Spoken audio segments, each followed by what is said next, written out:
la raison pour laquelle, quand le soleil passe à l'horizon, c'est-à-dire tout autant que le soleil est en dessous de l'horizon, on appelle le créateur Amon.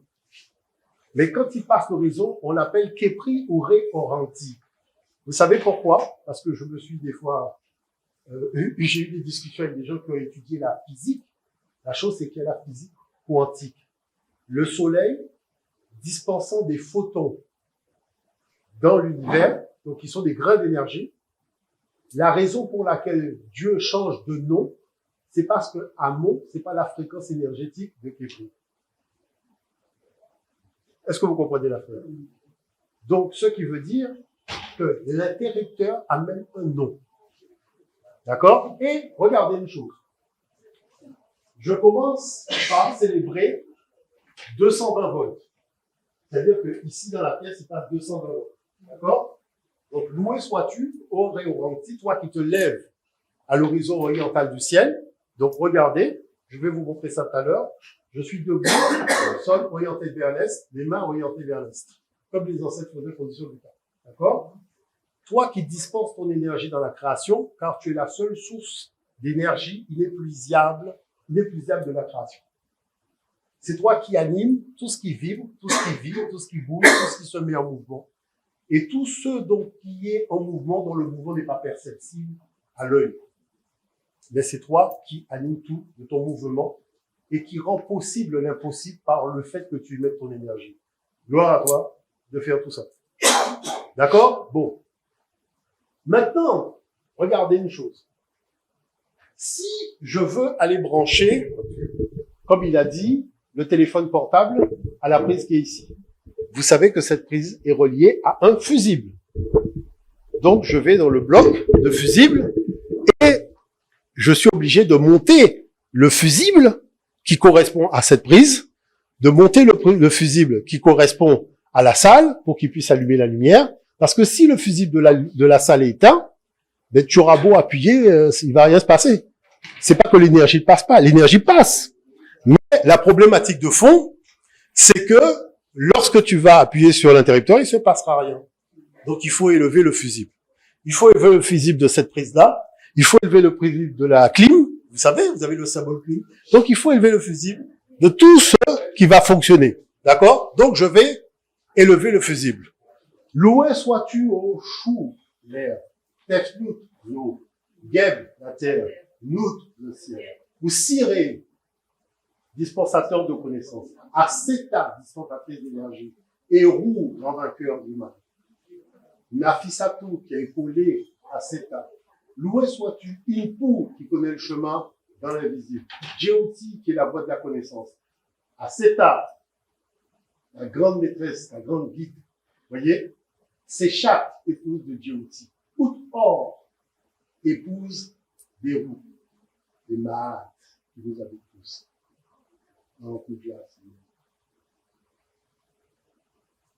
Loué sois-tu, ô Hapi, gouverneur de l'univers, avec ta parèdre féminine, Sekhmet Ahat.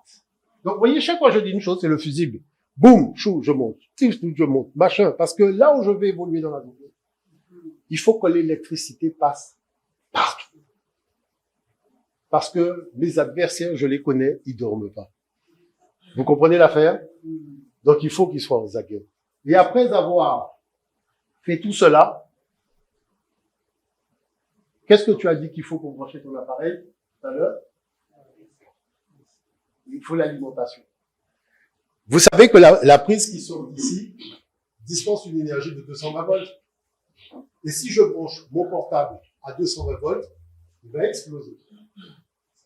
Vous comprenez? Donc, il faut un transformateur qui va transformer 220 volts en 14 volts, de manière à faire en sorte que, lorsque je mets la main sur le portable, que je ne prenne pas une décharge d'électricité.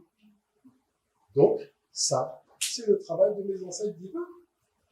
C'est-à-dire, ils vont connecter la source matricielle de l'énergie maximale de l'univers, mais comme ils savent que moi, je ne peux pas mettre ma main dans 220 volts, ils sont esprit, moi je suis esprit et matière.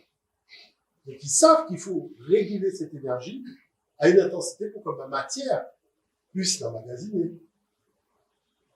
Et une fois que j'ai fait ça, là, je peux mettre le chargeur dans la prise et toucher l'autre bout, je ne prendrai pas de décharge d'électricité. Et pourtant, je suis bien branché à 220 volts. Mais quand je mets la main, je ne prends pas de décharge parce que mon ancêtre a ramené l'intensité d'énergie maximale à une intensité d'énergie qui me permet de me charger de cette énergie.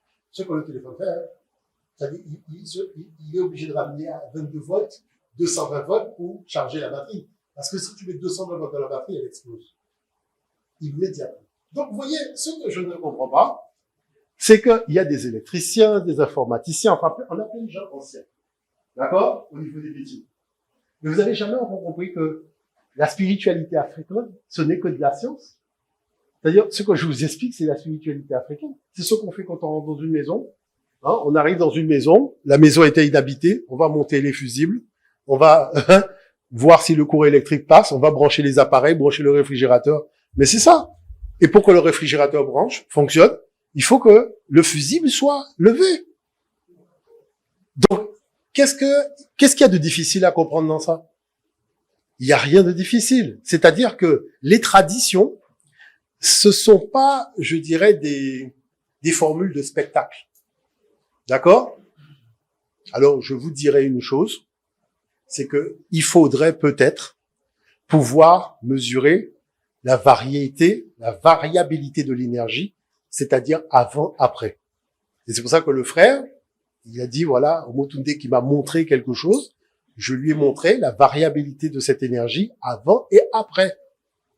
Donc, ce qui veut dire un tableau de bord énergétique. D'accord? Donc, c'est ça dont il s'agit. Et c'est ce que nous allons tenter de voir ensemble. C'est-à-dire voir des choses simples, d'accord? Mais qui sont, c'est à la fois de la science, c'est de la quantique, mais en même temps, c'est de la spiritualité. C'est-à-dire que le but du jeu, c'est spiritualité karmique et matrice céleste. La matrice céleste, il faut le prendre comme étant le système qui est à la base de l'énergie la plus forte dans l'univers et qui permet à tout ce qui est animé, qui s'anime par la réception, gestion et le stockage d'énergie, de recevoir la dose qu'il lui faut. C'est pour ça qu'on dit que le créateur est totalité, nous ne sommes que parcelles.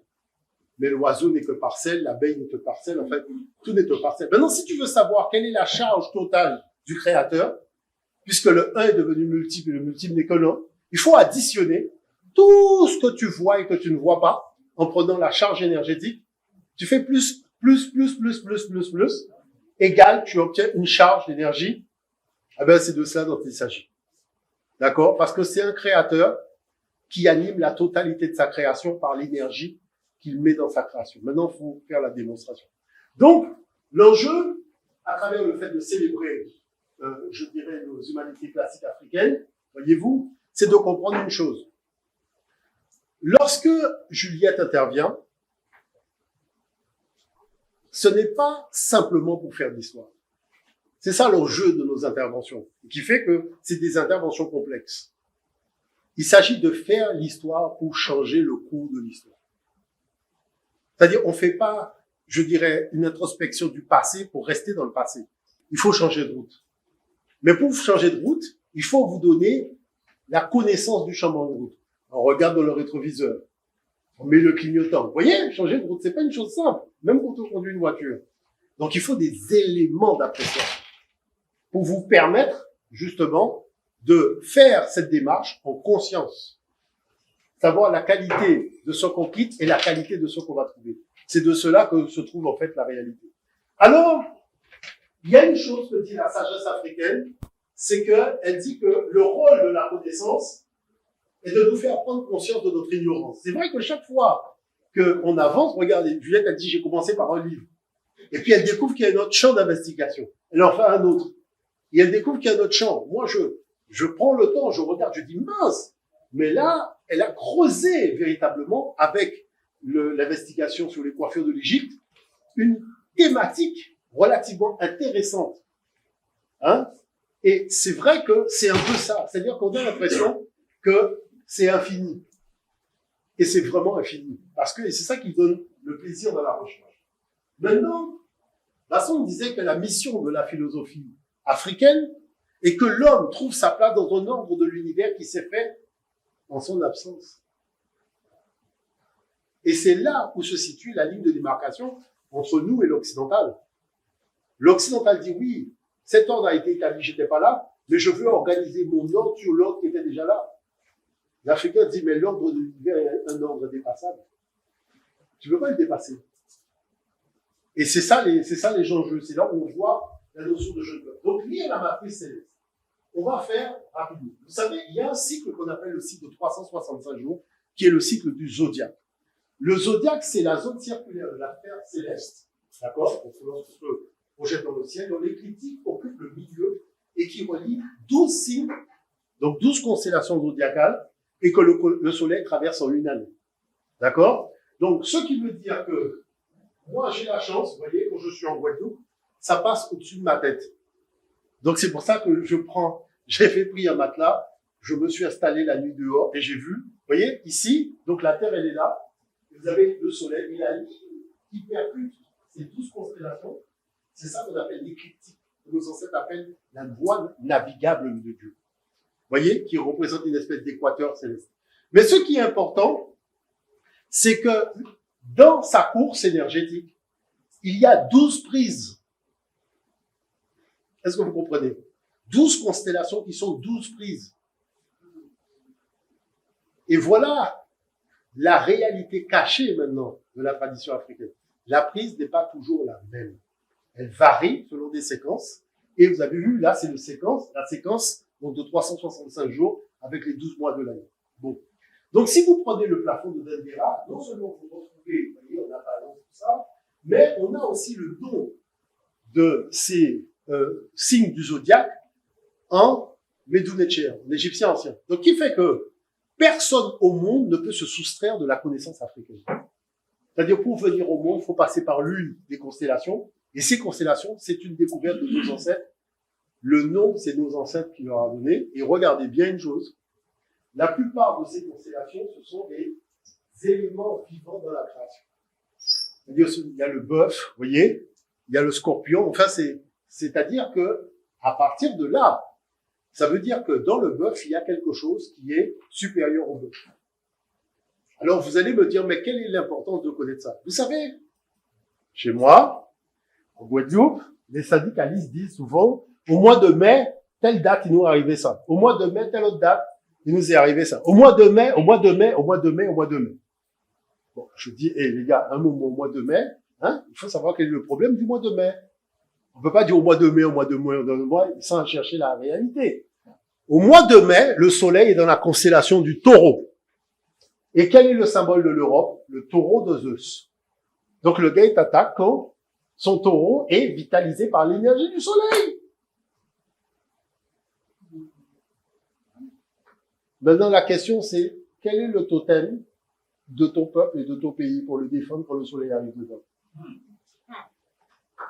Bon. Donc, vous voyez, il y a ce qu'on appelle la précision des équinoxes. On va vous dire, c'est les Grecs qui l'ont inventé, ils partent de d'ici en 150, aurait été l'inventeur et le découvreur de ça. Sauf que, Pénopique de Chios, vous voyez, 300 ans avant il part, vous avez Diodore de Sicile qui dit, regardez ce que Diodore de Sicile dit à propos de cet astronome grec. Il tenait des Égyptiens la connaissance de l'orbite que parcourt le Soleil, qui par sa marche oblique est emporté dans un sens contraire à celui dans lequel se meuvent les autres astres. Effectivement, la précession des équinoxes ne suit pas la logique d'avancement des signes du zodiaque, mais les prend à reculons.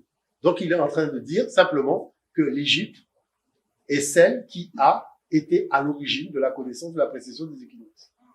Mais jusque-là, cette affaire-là, on n'en prend pas vraiment conscience. La précession des équinoxes, c'est parce que la Terre, la plupart du temps, elle est penchée. Et si elle est penchée, on prend par exemple la base d'une toupie, quand on tire la droite centrale de la toupie, et que la toupie se met à tourner, ça fait que si elle part d'ici, et qu'elle tourne et qu'elle revient là, ce grand cercle prend 26 pions à s'accomplir. Vous voyez? Donc, si nous considérons que la Terre est une toupie qui tourne sur elle-même, tout en étant penchée, on découvre un grand cercle d'une inclinaison de 23,6 que fait la droite qui traverse la toupie en son centre, au-dessus de la toupie lorsqu'elle commence à ralentir. Vous voyez? Donc, ce grand cercle correspond au cycle de 26 000 ans, et il se divise en 12 périodes de 2150 ans. C'est-à-dire que quand le soleil vient dans le zodiaque, en un mois, il est dans un signe, mais quand il s'agit de la précession, le soleil passe 2150 ans dans la même constellation. Donc, pour le moment, vous ne voyez pas où je veux en venir, mais je vais résumer la chose. Moi, quand je suis rentré en Guadeloupe, j'ai passé du temps dehors, et au bout de 4 mois, je me suis dit, le ciel est un message codé. Au bout de 5 mois, je me suis dit, là, c'est certain, les ancêtres ont déchiffré le livre du ciel, ils ont écrit des textes scientifiques, c'était trop compliqué, ils ont écrit après des textes théosophiques d'allégorie, en donnant aux énergies qui soutiennent donc les fameux fusibles en question, des rôles, des noms et une histoire, pour nous permettre de comprendre, en fait, comment l'univers fonctionne dans la gestion énergétique, puisque n'oubliez pas, dans l'univers, tout est en mouvement. D'accord? Bon. Et donc, vous voyez, c'est ce mouvement rotatif d'environ 28 000 ans qu'on appelle la précision. Moi, excusez-moi, hein, on dit nos ancêtres ont construit les pyramides, tout ce que vous voulez, mais je considère que la plus grande découverte des ancêtres, c'est la précision des l'équinoxe. Parce que c'est extrêmement complexe. Vous voyez? Donc, du coup, voilà ce qu'on appelle la précession des équinoxes. Vous voyez, on va essayer de comprendre ça rapidement.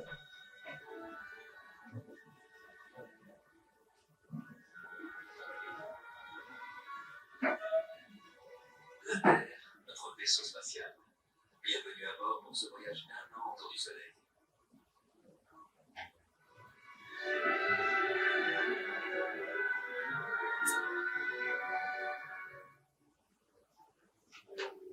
Cette semaine, c'est l'équinoxe, le début du printemps. Nous ressentons notre périple autour du Soleil grâce aux saisons. Hiver, printemps, été, automne, de nouveau hiver. Comme son axe est incliné, la Terre se présente au Soleil sous des angles différents. Quand la Terre est ici, le Soleil, à midi, est à la verticale de l'hémisphère sud. Là-bas, c'est l'été. Alors que la plus grande partie de la journée, l'hémisphère nord est à l'ombre. C'est l'hiver. Puis, au fur et à mesure que la Terre avance sur son orbite, la ligne où le Soleil tape à la verticale monte vers l'équateur. Alors,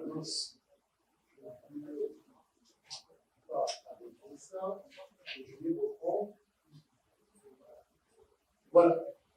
Qu'est-ce que ça veut dire ça? Parce qu'il faut quand même expliquer 2-3 petites choses rapidement. Vous savez que nous, en Guadeloupe, comme nous sommes ici, là, 2 fois, nous n'avons pas d'ombre. C'est-à-dire, il y a des jours où quand on se met debout comme ça, à midi, on n'a pas d'ombre. C'est-à-dire, là, c'est un truc de malade, parce que le soleil est au-dessus de ta tête. Qu'est-ce que vous comprenez? Le disque solaire au-dessus de la tête de nos divinités. Vous comprenez? Et vous comprenez maintenant l'auréole que les Européens ont fait derrière la tête. Parce que, regardez une chose, vous allez comprendre la chose, je vais vous montrer ça. Très simplement, parce que c'est une chose un peu technique. Voilà, je vais vous montrer ça. Je vais l'arrêter comme ça. Verticale monte encore vers le nord. Et là, au mois de juin-juillet, l'hémisphère nord se... Voilà. Vous voyez, ici, c'est la limite, vous voyez, au niveau du plateau de l'Élysée, c'est la limite où, lorsque vous êtes debout, à midi, le soleil est au-dessus de votre tête. Après, ça n'arrive pas. C'est-à-dire que le soleil ne va pas au-delà. Il envoie ses rayons et il ne va pas. Donc, les divinités qu'habitent ont le soleil au milieu de la tête, mais lorsque vous voyez l'égrégore Jésus, il a le disque solaire derrière la tête. Pourquoi il n'a pas au-dessus? Que le Fils de Dieu n'était pas au-dessus, il n'était pas au-dessus. Bref, on se comprend. D'accord? Bon.